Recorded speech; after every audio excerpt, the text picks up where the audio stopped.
مساء الخير او صباح الخير على حسب يعني. الاسم مينا نسيم، السن 20 سنه، الطول 175، الوزن 94، ان شاء الله نخس. الموهبه تمثيل. هقدم مشهد من فيلم حظ سعيد بطوله الفنان احمد عيد. ايه اللي بيحصل ده؟ وما ميدان التحرير مليان ناس على اخره كده ليه؟ طب انا لا وفاء اختي فين في كل الناس دي كلها؟ رب، يعني واحد زي بيطلع يجري على الاكل عيش ويوم يشتغل وعشرة؟ لا، ده غير المرمطه والبهدله في الشارع، تقوم مظاهرات كمان. الناس دي بتجري كده ليه؟ خد يا نهار اسود، ظباط وعساكر. انا مش هجري بقى لحسن يفتكروني عامل مصيبه ولا حاجه.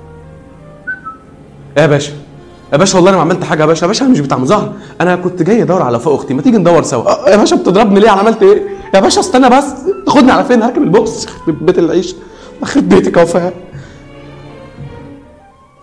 وفاء انت بتعملي ايه هنا؟ انت ايه اللي جابك هنا؟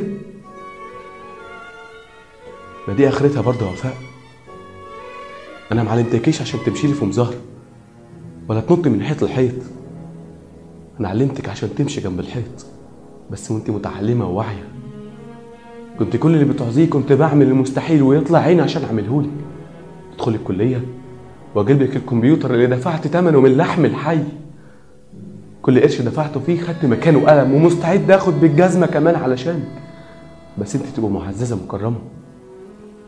يا وفاء ده انت النور اللي بينور سكتي في الضلمه.